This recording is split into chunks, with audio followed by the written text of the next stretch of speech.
kita akan pelajari tentang KPI, Key Performance Indicators. Once kamu nanti jadi revenue manager atau jadi e-commerce atau jadi reservation manager, naiknya ke e-commerce dan ke revenue manager ya. Itu saya sampaikan bahwa posisi revenue manager ini di Indonesia sekarang kita lagi butuh banyak. Jadi ini pekerjaan yang cukup menantang dengan remuneration yang angkanya bagus juga gitu ya. Rata-rata di angka di atas 10 lah ya, sampai 20 something, malah kalau udah ekspor bisa 25 juta dan sebagainya gajinya ya. Nah jadi kerjanya tuh day to day-nya kurang lebih dashboard-nya, deck-nya seperti ini ya. Jadi adalah salah satu contoh Key Performance Index untuk rooms departemen. Jadi kita cerita sekarang untuk rooms-nya ya. Nanti kerjanya revenue manager juga dia mau evaluasi F&B ya. Jadi kita mulai. Nah biasanya kita nanti kita kan harus tahu dulu ya konteks hotel kita, apakah city hotel atau bisnis hotel atau resort hotel atau buat leisure dan sebagainya. Nah pola bookingnya atau pola ramenya peak season dan low seasonnya pasti berbeda ya. Kalau city hotel misalkan di Jakarta, Surabaya, mungkin Palembang juga, kalau MICE-nya rame, dia biasanya mulai dari Senin, Selasa, Rabu, Kamis tuh meeting gitu ya, peserta meeting atau orang bisnis traveler. Tapi once nanti weekend, karena di hotel city mungkin agak slow gitu ya, tapi bisa dibandingin kalau konsep hotelnya resort kayak Bali atau Jogja atau daerah-daerah destinasi wisata, biasanya ramenya di weekend gitu kan. Nah dengan tahu kita pola ramenya di hari-hari apa, sehingga kita bisa menyiapkan strateginya gitu ya. Ini kayak kamu misalnya di City Hotel, ya kamu harus memanfaatkan atau memaksimalkan revenue di weekday. Nah biasanya memang umumnya dia ramenya mulai di Selasa atau Rabu ya. Biasanya sih Rabu, Kamis, Jumat turun gitu ya. Kamu check out karena sesuai dengan office hour gitu ya. Orang bisnis travel pulangnya either Jumat atau pulangnya Sabtu gitu ya. Nah berarti di hari-hari Rabu, Kamis itu kamu harus bikin strategi harga yang maksimal supaya dapetin revenue sebesar-besarnya. Kembalikan dengan leisure, kamu nanti tanggal-tanggal merah, tanggal-tanggal weekend itu kamu blok dengan harga-harga tinggi. Kamu setup misalnya di channel manager kamu harganya udah semuanya di bar 6 atau bar 7 gitu misalnya ya. Nah dengan begitu, sehingga waktu okupansinya kita udah tahu akan trennya naik, ya akan kita jual dengan harga yang paling maksimal gitu ya. Nah tampilan selanjutnya, kalau kamu kerja sebagai reservation atau revenue manager, dashboard-nya seperti ini nih. Jadi kamu bisa tahu hari ini revenue rooms-nya berapa, F&B berapa, terus weekly forecast-nya ya. Jadi 7-day forecast, jadi 7 hari ke depan kira-kira okupansinya seperti apa. Oh ini ternyata rame di Jumat nih, Jumat Sabtu. Berarti mungkin ini konsepnya leisure gitu ya. Jadi ramenya di weekend kayak di Bandung, Jogja, terus di Bali, mungkin weekend tinggi gitu karena banyak visitor yang datang ke Bandung, ke Jogja, atau ke Bali pada weekend gitu ya, atau hari libur ya. Ya dengan trennya begini kita akan tahu di hari Jumat dan Sabtu harusnya kita dapat harganya yang maksimal. Ini ceritanya revenue-nya nih, room-nya mana nih? Oh ini revenue room. Nah revenue room-nya harus maksimal di hari-hari ini tanggal-tanggalnya, tanggal 5, misalnya ini weekend gitu ya, atau tanggal ini weekend gitu ya. Jadi tanggal-tanggal ini kita harusnya lebih tinggi gitu ya. Nah nanti kalau ini kayak misalnya ini tanggal 5, tanggal 6 ternyata nggak tinggi, berarti ada something wrong nih. Apakah ada bookingan yang ngeblok sehingga kamar seolah penuh, sehingga ada grup mau masuk nggak bisa, atau mungkin harga kita kurang kompetitif misalnya di OTA dan sebagainya. Nah, kamu harus analisa apa yang menyebabkan yang harusnya kamu tinggi okupansi, rata-rata kompetitor tinggi tapi kamu lebih rendah gitu, berarti ada sesuatu yang salah. Bisa jadi setting harganya salah, atau memang kamu review banyak produk yang dikomplain oleh klien, atau guest survey, guest komennya nggak bagus, juga itu harus menjadi perhatian bagi manajemen untuk memperbaiki operation-nya gitu ya. Supaya kalau kita pengen revenue-nya bagus terus kan berarti servisnya harus tetap bagus, produknya harus dijaga, kamar itu harus di-maintain, harus direnovasi dan sebagainya. Nah, selain itu di dashboard juga ada average room rate ya atau average daily rate. Kita bisa lihat di tanggal-tanggal di sini okupansi tinggi harusnya harganya tinggi karena demand-nya lagi bagus, permintaannya banyak. Jadi kamu harus jual daripada harga yang peak rate ya, harga tertinggi gitu ya. Nah, nanti kita bisa lihat lagi nih okupansi dalam sebulan misalnya. Tanggal-tanggal berapa nih yang masih rendah, yang masih di bawah 60%. Nah, kamu bikin planning nih nanti sebagai revenue manager bareng sama sales, bareng sama Evo kira-kira tanggal-tanggal ini kita bisa bikin apa? Atau kita harus tanya tahun lalu ada apa sih eventnya dibanding tahun lalu kenapa kita lebih rendah? Terus kita mungkin tanya ke surrounding, ada event apa sih tanggal-tanggal ini gitu ya. Jadi biasanya kita tahu nih kalau oh lagi rame nih mungkin ada event di Palembang, ada kejuaraan misalnya Piala Dunia U17 gitu di Palembang. Nah pada tanggal-tanggal itu pasti kamar rame dong, banyak yang minta. Nah kamu harga harus maksimum supaya jualan kamunya bisa lebih optimal ya. Sampai sini ada yang mau nanya nggak? Belum, Pak. Oke, kita lanjut ya. Nah, dashboard lain juga menunjukkan adanya average length of stay. Average length of stay itu tujuannya juga ini mempengaruhi dari housekeeping kan. Dengan begini kalau rata-rata orang stay misalnya bookingnya, stay-nya rata-rata ini kan 17 hari. Berarti mungkin ada grup leisure nih ya misalnya. Nah berarti kan ini juga konteksnya nanti ke linennya. Mungkin dia setiap hari nggak langsung diganti karena kamarnya misalnya selama 2 minggu mungkin dia ganti kalau mungkin 2 hari sekali atau sehari sekali atau mungkin lihat kondisi kalau masih bersih masih dipakai. Nah itu juga menjadi korelasinya nanti ke housekeeping. Nah ini juga mungkin korelasinya ke F&B untuk kitchen. Berarti tamunya ini kan rotasi buffetnya karena dia stay-nya 18 hari ya. Kamu bayangin kamu stay 17 hari, kamu dapetin menu buffet breakfast yang tiap hari gitu aja bosen kan. Nah berarti kamu harus punya rotasi buffetnya juga kurang lebih dari 18 hari. Jadi kalau orang stay selama 18 hari itu nggak akan ketemu menu yang sama di dalam putaran 18 hari gitu. Jadi hari pertama mungkin buffetnya A gitu ya, makanannya A, B, C, D gitu ya. Nanti ketemu lagi di hari ke-20 gitu loh. Nah itu kan mempengaruhi ya. Bayangin aja kalau kamu stay selama 20 hari, kamu tiap hari makannya breakfast-nya itu aja lagi. Misalnya cuma adanya telur rebus atau sangat standar gitu ya, kan bosen gitu ya. Nah makanya di sini kreasi-kreasi chef juga bisa ngebantu tuh. Misalnya kalau 18 hari, sekarang kan banyak yang hotel-hotel nyediain Indomie gitu ya. Itu salah satu contoh Indomie juga kan karena orang kita terbiasa dari kecil makan Indomie. Indomie cost-nya kan rendah paling 3.000 sampai 5.000 lah ya gitu. Orang udah makan 1 mie atau dua mie udah kenyang. Itu salah satu contoh untuk saving cost di F&B juga. Atau kamu bikin aneka rebusan gitu kan. Aneka rebusan orang pengen back to natural, traditional food. Itu cost-nya pasti lebih rendah deh gitu kan dibanding yang western dan sebagainya. Nah, ini adalah kegunaannya itu, informasi average long stay itu salah satunya itu. Jadi bisa ke housekeeping infonya, untuk linen inventory-nya, towel-nya, terus ke F&B untuk menu rotasi dan sebagainya ya. Hotel okupansi ini efek ke mana-mana ya, dari biaya listrik juga nanti ke engineering kan dia harus tahu rata-rata okupansi 75% itu berarti airnya rata-rata per hari makan berapa kubik, listriknya bisa berapa kWh. Jadi dia bisa hitung tuh nanti, oh akhir bulan saya harus bayar listrik mungkin sekitar 170 juta kalau okupansi 75 gitu kan.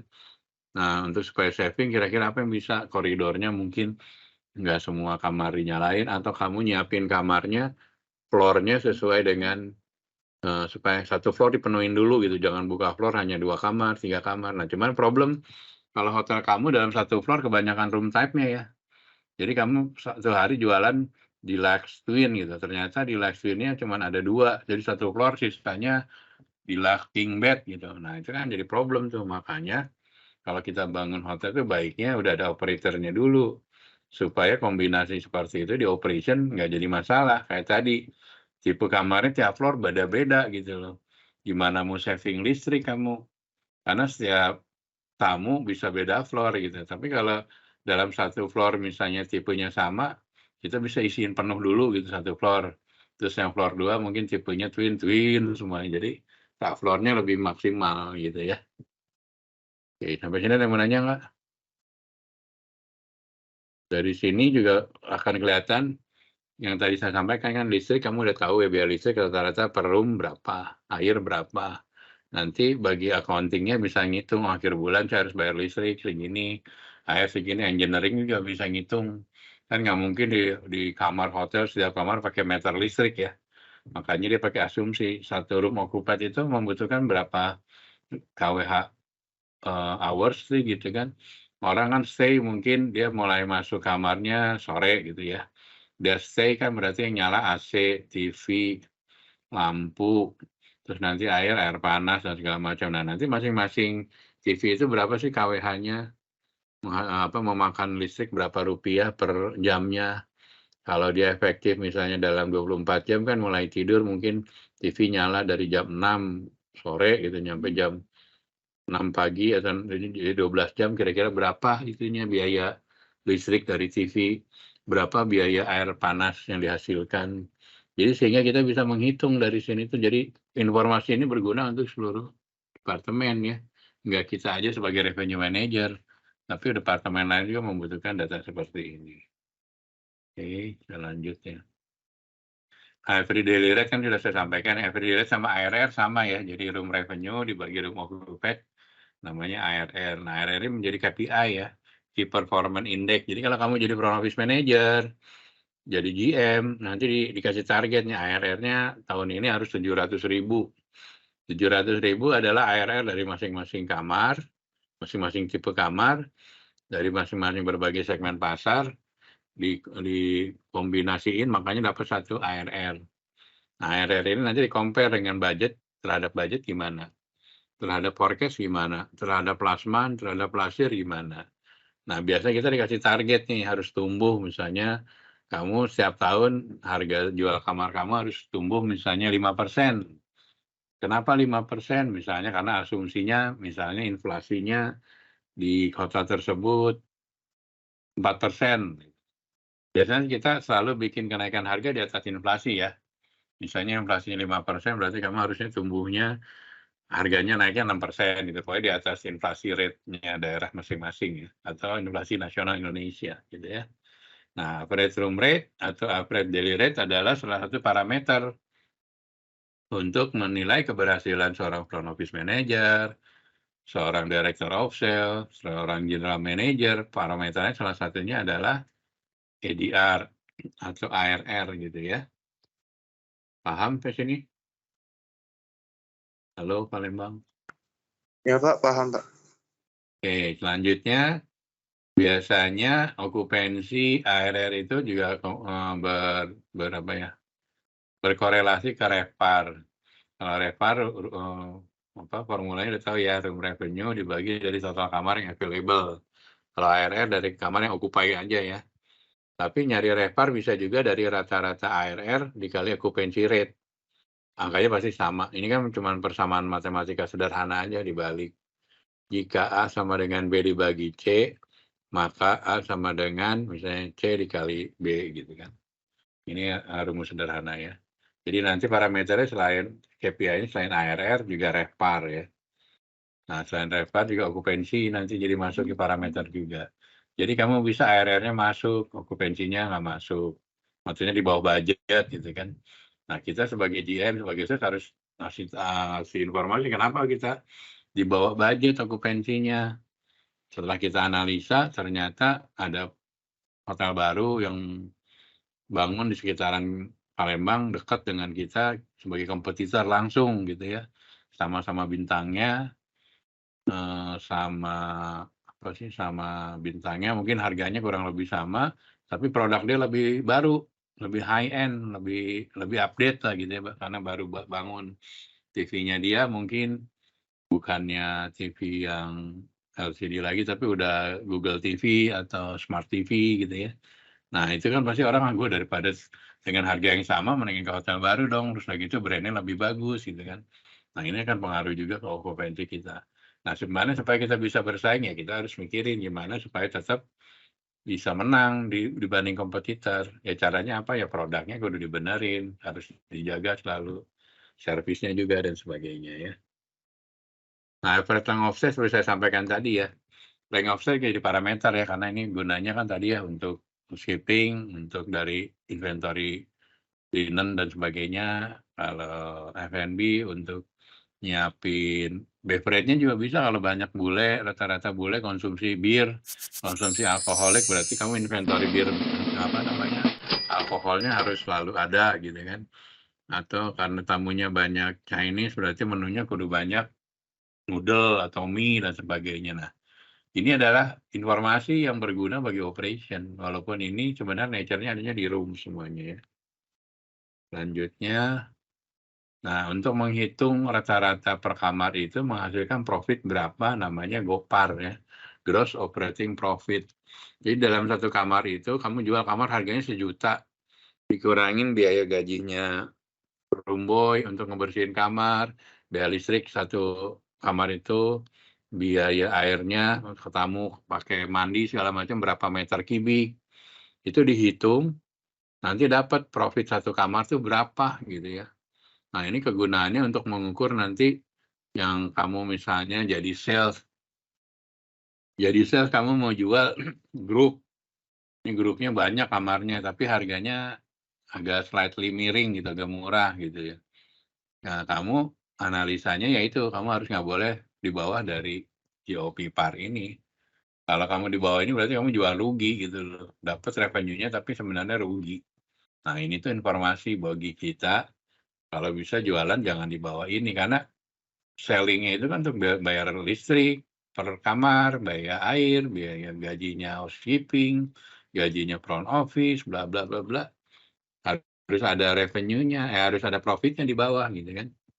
Gitu. Ini namanya GOPAR atau Gross Operating Profit per Available Room. Jadi satu kamar itu menghasilkan berapa sih labanya gitu. Kurang lebih seperti itu ya. Sebenarnya, nah ada saya lanjut. Nah tadi kan itu GOPAR. Nah jadi masing-masing kamar itu ada karakteristik cost-nya masing-masing.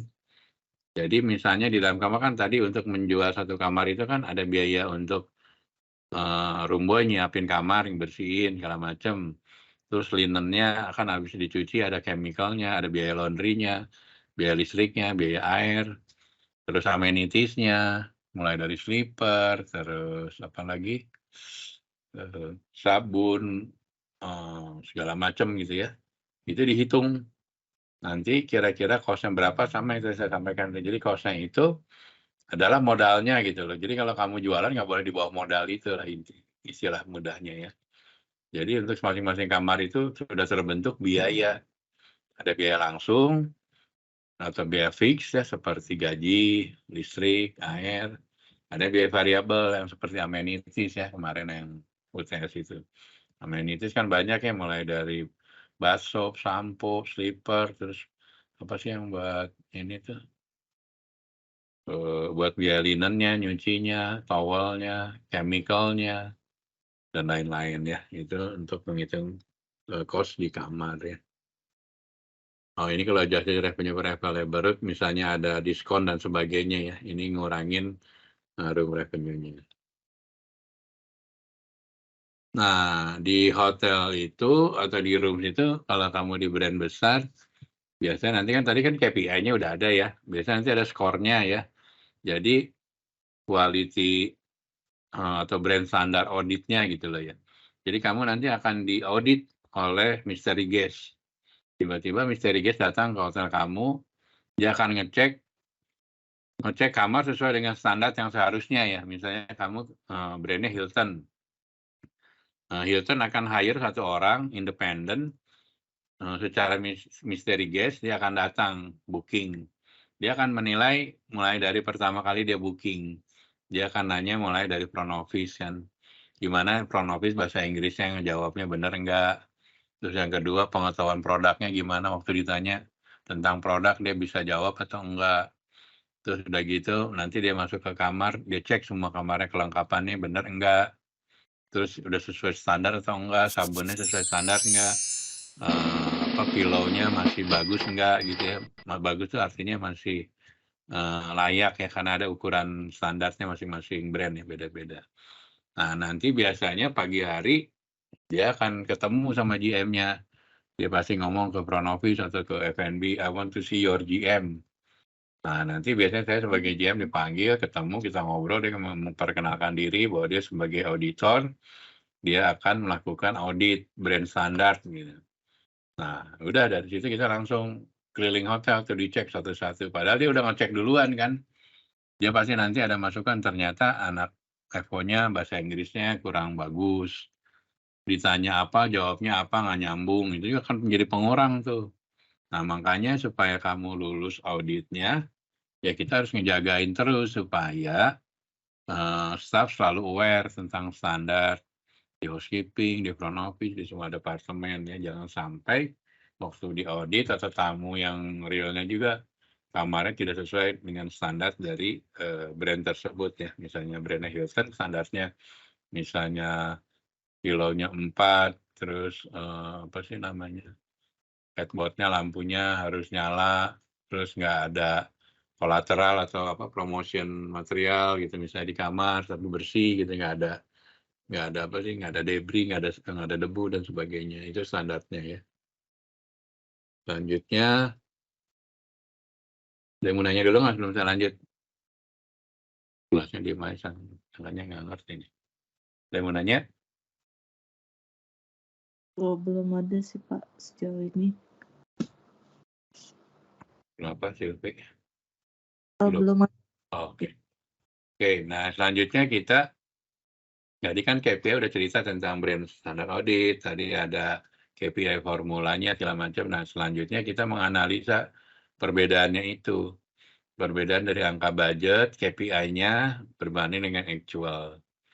Nah, biasanya sih selain expenses yang tadi itu okupansi kita actualnya berapa bulan ini, year to date-nya berapa, compare ke last month, compare ke last year, compare ke budget, positioning-nya di mana gitu. Kalau kita udah achieve budget aman, tapi kalau kita belum achieve, kita masih ada sisa berapa bulan lagi nih untuk closing tahun ini. Sekarang udah November, bentar lagi Desember, udah nggak ada waktu lagi. Berarti bulan ini kita harus geber tuh supaya bisa di-achieve semuanya. KPI-nya juga dapat semua, okupansi bisa dapat ini. Tapi kan biasa kalau udah sebulan lagi udah susah ya. Kalau kamunya udah kalah 3 bulan, 4 bulan agak susah. Biasanya kita tiap bulan kita akan analisa. Oh, bulan ini ternyata kita kalah di bawah budget, okupansi di bawah budget, revenue di bawah budget. Nah, bulan depan kalau harus kasih target ke sales, kamu harus kasih target ke orang-orang operation supaya bulan depan harus achieve budget. Gimana caranya? Ya pakai strategi di revenue meeting itu, di revenue yang tadi yang kemarin saya sampaikan ya. Nah, ini untuk menghitung analisa varian ya atau perbedaan.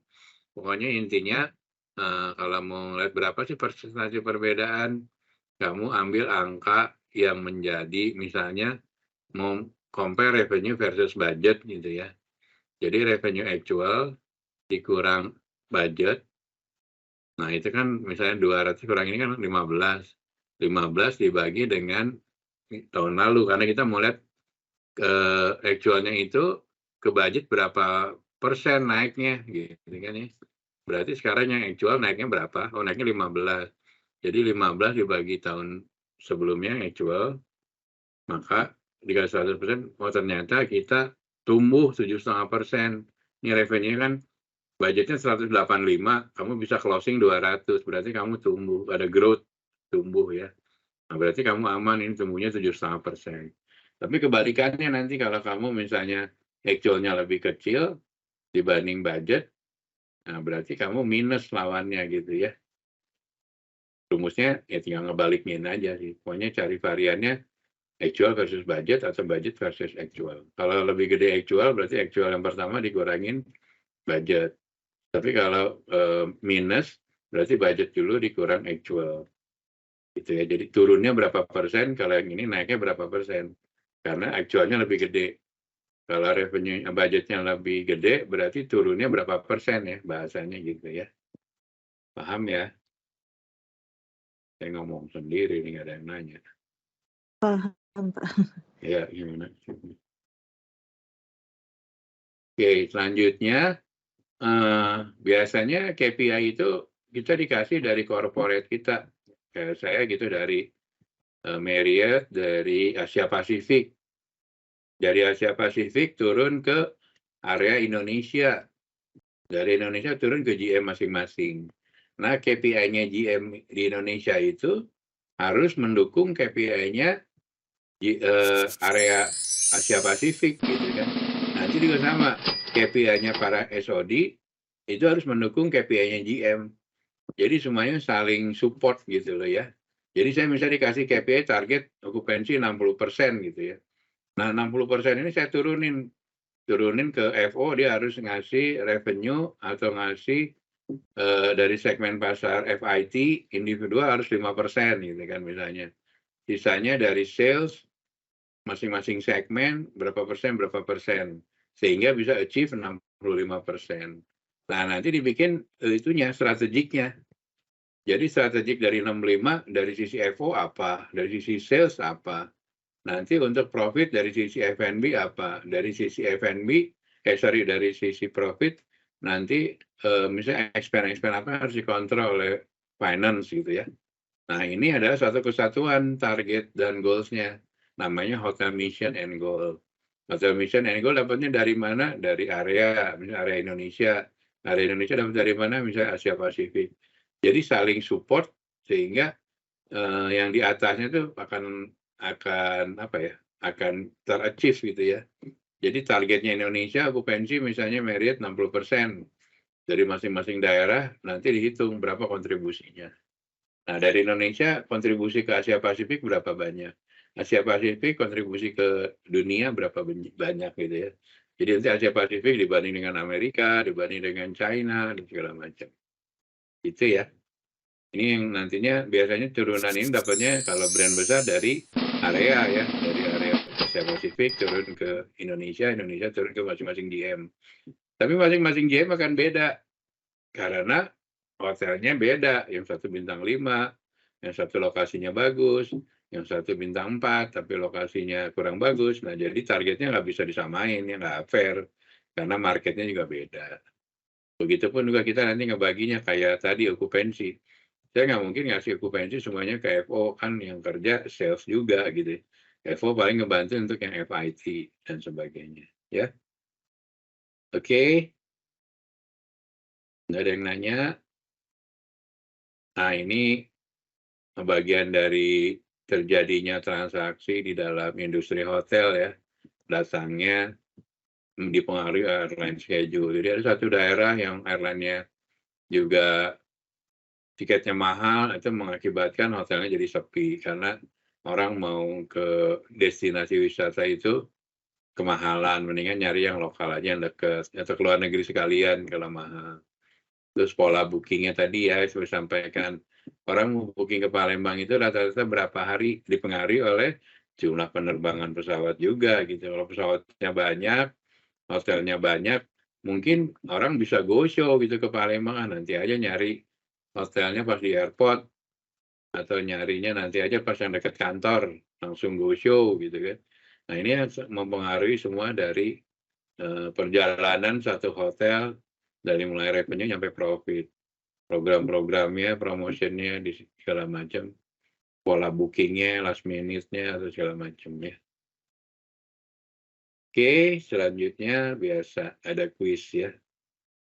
Ini kamu tolong di email nanti ke saya ini bukan yang sini yang Poltekpar ya, sorry ya.